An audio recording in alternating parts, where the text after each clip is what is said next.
নমস্কাৰ বন্ধুসকল আপোনালোক সকলোকে study and learn Assam YouTube চেনেললৈ স্বাগতম জনালোঁ আজি প্ৰথম প্ৰশ্নটো আমি সলভ কৰিবলৈ ওলাইছোঁ প্ৰশ্নটো দিয়া আছে যে a tank can be filled by 6 pipes in 80 minutes কৈছে যে এটা ট্যাঙ্কি 6ডাল পাইপ লৈ ফিল আপ কৰিবলৈ 80 মিনিট লাগে তেন্তে সুধিছে যে যদি আমি 8ডাল পাইপ ইউজ কৰোঁ তেন্তে ট্যাঙ্কিটো ফিল আপ কৰিবলৈ কিমান মিনিট লাগিব বন্ধুসকল এতিয়া 6ডাল পাইপ যদি আমি ইউজ কৰোঁ তেতিয়াহ'লে ট্যাঙ্কিটো ফিল আপ কৰিবলৈ আমাক 80 মিনিট লাগে এতিয়া যদি আপোনাক সোধে যে এডাল পাইপ যদি আমি ইউজ কৰোঁ 6ডালৰ জেগাত যদি এডাল ইউজ কৰোঁ তেতিয়া কিমান মিনিট লাগিব এতিয়া আপোনালোকে এবাৰ চিন্তা কৰক যদি 6ডালে 80 মিনিট লাগে এডালে 80 মিনিটতকৈ কম লাগিব নে বেছি লাগিব অবভিয়াসলি নিশ্চিতভাৱে বেছি লাগিব আৰু যেতিয়া বেছি লাগে তেতিয়া আমি কি কৰোঁ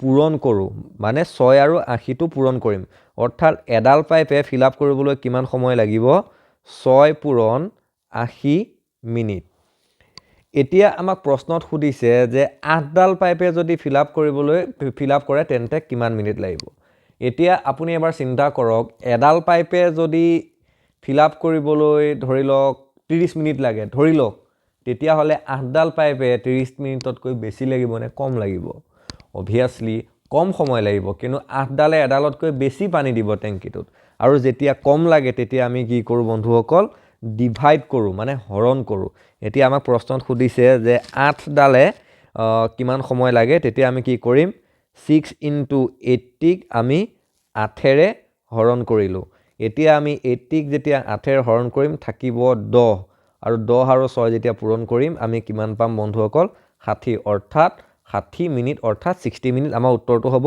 অপচন বি এটা বন্ধুসকল এই প্ৰবলেমটো আপোনালোকক মই এটা শৰ্টকাটহে দিলোঁ কিন্তু মই যেনেকৈ বুজাইছোঁ একচুয়ালি তেনেকৈ নুবুজায় এইটো এটা শৰ্টকাট ট্ৰিক যেতিয়া আপোনালোকৰ পৰীক্ষা শেষ হ'ব তেতিয়া ধুনীয়াকৈ বুজাই দিম যে এইটো মানে কিয় পূৰণ কৰিলোঁ বা কিয় হৰণ কৰিলোঁ গতিকে আপোনালোকে এতিয়াৰ কাৰণে ইমানখিনিয়ে বুজি থওক আমি এটা সেকেন্ড প্ৰবলেমটো সলভ কৰিবলৈ আগবাঢ়িছোঁ প্ৰশ্নটো দিয়া আছে যে the three angles of a triangles are in the ratio 1:3:5 যে এটা ত্ৰিভুজৰ তিনটা কোণ 1:3:5 ৰেচিঅ'ত আছে তেন্তে আমাক সুধিছে যে largest angle of the triangle আটাইতকৈ ডাঙৰ এংগলটো সুধিছে বন্ধুসকল যদিহে আপোনালোকে মোৰ ভিডিঅ'বোৰ ফলো কৰি আছে তেন্তে আপুনি গম পাব যে যদি আমাক দিয়া থাকে যে এটা ট্ৰায়াংগুলাৰ এংগল কেইটা 1:3:5 ৰেচিঅ' বা অনুপাতত থাকে তেন্তে সেই ট্ৰায়াংগলটোৰ এংগল কেইটা কি হ'ব বন্ধুসকল প্ৰথমটো হ'ব 1x সেকেন্ডটো হ'ব 3x আৰু 3 নম্বৰটো হ'ব 5x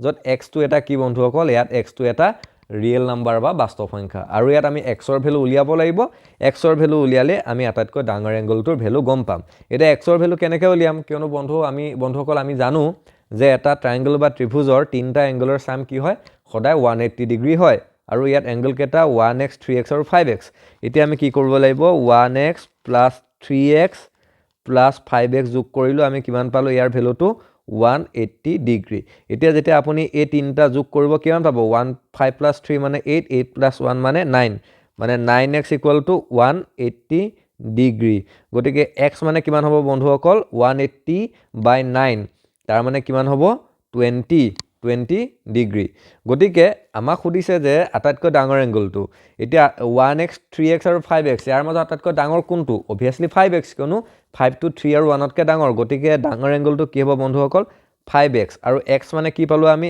x মানে পালো 20 ডিগ্ৰী গতিকে আমাৰ উত্তৰটো কিমান হ'ব 5 * 20 মানে 100 ডিগ্ৰী গতিকে আমাৰ শুদ্ধ অপচনটো হ'ব অপচন ডি 100 ডিগ্ৰী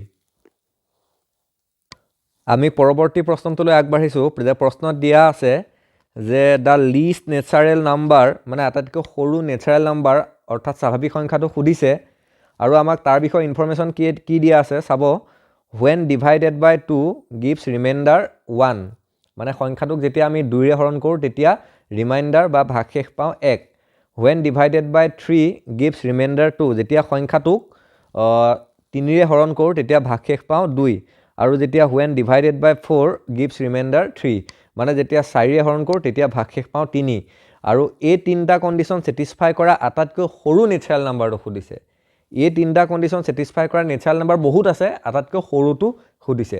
গতিকে বন্ধুসকল এই প্ৰশ্নটো কৰাৰ আটাইতকৈ সহজ উপায়টো হ'ল আপুনি গোটেই অপশ্যনকেইটা ভেৰিফাই কৰি চাওক। এতিয়া আমি প্ৰথম অপশ্যনটো ভেৰিফাই কৰিম 23। এতিয়া 23 এই তিনিটা কণ্ডিশ্যন ছেটিছফাই কৰে নে নকৰে আমি চাই ল'ম, ঠিক আছে। এতিয়া আমি 23ক 2ৰে হৰণ কৰিম। 2ৰে যেতিয়া হৰণ কৰিব, 2ৰে হৰণ কৰিলে ৰিমাইণ্ডাৰ কিমান থাকিব? আপুনি 2ৰে যেতিয়া 23ক হৰণ কৰিব কেইবাৰ যাব? 2ক এবাৰ গ'ল, তাৰপৰা আকৌ 3ক কেইবাৰ যাব? এবাৰ, আৰু ৰিমাইণ্ডাৰ থাকিল 1। গতিকে ফাৰ্ষ্ট কণ্ডিশ্যনটো ছেটিছফাই কৰিলে। ছেকেণ্ড কণ্ডিশ্যনটো চাওক, 23ক আপুনি এবাৰ 3ৰে হৰণ কৰক। 3য়ে 23ক কেইবাৰ যায়? 7 বাৰ যায়। 7 বাৰ গ'লে কিমান? 21 থাকে, আৰু ৰিমাইণ্ডাৰ কিমান হ'ব? 21, 23ৰ পৰা 21 গ'লে 2, ঠিক আছে। মানে এতিয়া আমি 3ৰে ডিভাইড কৰোঁতেও ৰিমাইণ্ডাৰ পালোঁ 2। প্ৰথম দুটা কণ্ডিশ্যনটো ছেটিছফাই কৰিছে। এতিয়া থাৰ্ড কণ্ডিশ্যনটো আপুনি ভেৰিফাই কৰিব যাওক। 23ক আপুনি 4ৰে হৰণ কৰক। 4ৰে হৰণ কৰিলে কেইবাৰ যাব বন্ধুসকল? 5 বাৰ যাব। 5 বাৰ গ'লে 20, আৰু ৰিমাইণ্ডাৰ কিমান থাকিব বন্ধুসকল? 3।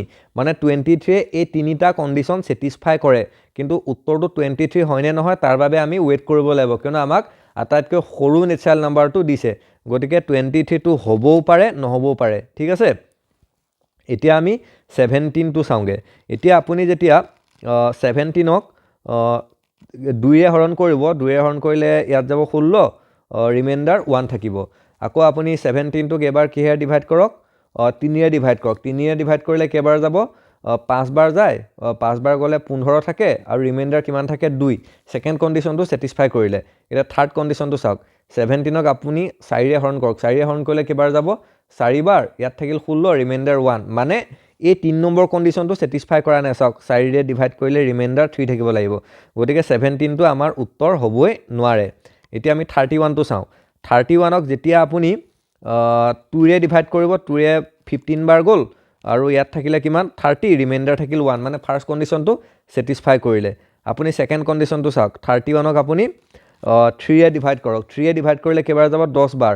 ইয়াত তলত থাকিল 30, ৰিমাইণ্ডাৰ থাকিল 1। চাওক, ছেকেণ্ড কণ্ডিশ্যনটো ছেটিছফাই কৰা নাই যে 3ৰে ডিভাইড কৰিলে ৰিমাইণ্ডাৰ 2 থাকিব লাগিব। গতিকে আমাৰ উত্তৰটো 31 হ'বই নোৱাৰে। এতিয়া আমি আহক লাষ্টৰ যিটো আছে সেইটো ভেৰিফাই কৰি চাওঁ। লাষ্টত কিমান আছে? 11। 11ক আপুনি 2ৰে হৰণ কৰক। 2ৰে হৰণ কৰিলে কেইবাৰ যাব? 10 বাৰ। ৰিমাইণ্ডাৰ কিমান থাকে? ৰিমাইণ্ডাৰ থাকে 1। First condition satisfy. এতিয়া আপুনি 11ক কিহেৰে ডিভাইড কৰক? 3ৰে ডিভাইড কৰক। 3ৰে কেইবাৰ যায়? 3 টাইমছ যায়, 3 বাৰ যায়। তলত থাকিল 9, ৰিমাইণ্ডাৰ হ'ল 2, ঠিক আছে। ছেকেণ্ড কণ্ডিশ্যনটো ছেটিছফাই কৰিলে। এতিয়া আপুনি কি কৰক? 11ক আপুনি 4দি ডিভাইড কৰক। কেইবাৰ যাব? 4দি দুবাৰ যায়। দুবাৰ গ'লে তলত 8, আৰু ৰিমাইণ্ডাৰ থাকিল 3। গতিকে চাওক, 23 আৰু 11 এই দুইটাই মানে এই তিনিটা কণ্ডিশ্যন ছেটিছফাই কৰিলে। কিন্তু আমাক বন্ধুসকল প্ৰশ্নত কি সুধিছে? যে আটাইতকৈ সৰুটো সুধিছে। এতিয়া 23 আৰু 11ৰ মাজত আটাইতকৈ সৰু কোনটো? 11। গতিকে আমাৰ উত্তৰটো কিমান হ'ব বন্ধুসকল? অপশ্যন ডি 11, আৰু অপশ্যন এটো আমাৰ কি হ'ব? ভুল হ'ব।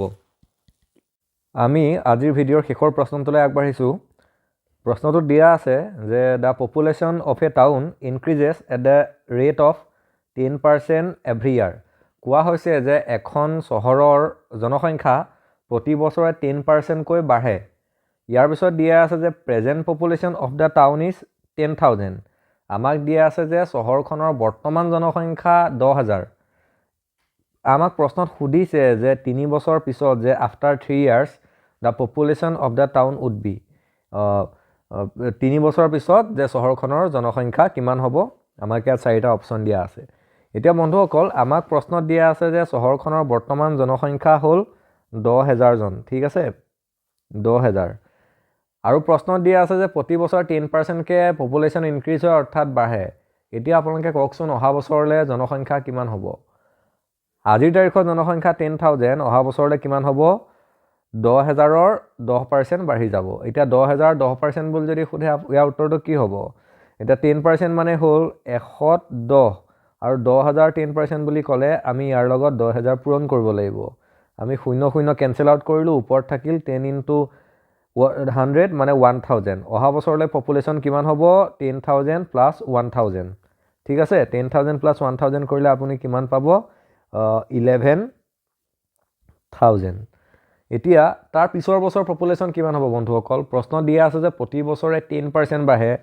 এই বছৰ হ'ল 10,000 তাৰ পিছৰ বছৰ হ'ল 11,000 তাৰ পিছৰ বছৰ কিমান হ'ব বন্ধুসকল 11,000ৰ 10% বাঢ়ি যাব এতিয়া আপোনাক যদি প্ৰশ্নত সোধে যে 11,000ৰ 10% কিমান আগৰ মেথডটো লগাই দিয়ক 10% মানে হ'ল 110 11,000ৰ বুলি ক'লে আমি কি কৰিব লাগিব 11,000 মাল্টিপ্লাই কৰিলোঁ আৰু ইয়াৰ ভ্যালুটো কিমান 1100 এতিয়া 11,000ৰ লগত যেতিয়া আপুনি 1100 যোগ কৰি দিব ইয়াৰ ভ্যালুটো কিমান পাব 12100 মানে প্ৰথম বছৰ পপুলেশ্যন আছিল 10,000 তাৰ পিছৰ বছৰ 11,000 তাৰ পিছৰ বছৰ হ'লগে 12,100 এতিয়া বন্ধুসকল আমাক সুধিছে যে 3 বছৰ পিছত কিমান হ'ব গতিকে আমি আৰু এবছৰৰ কাৰণে আকৌ এবাৰ ক্যালকুলেট কৰিব লাগিব আৰু ইয়াৰ পিছৰ বছৰ কিমান হ'ব বন্ধুসকল 12,100ৰ 10% যোগ কৰিব লাগিব এতিয়া 12,100ৰ 10%টো কি হ'ব বন্ধুসকল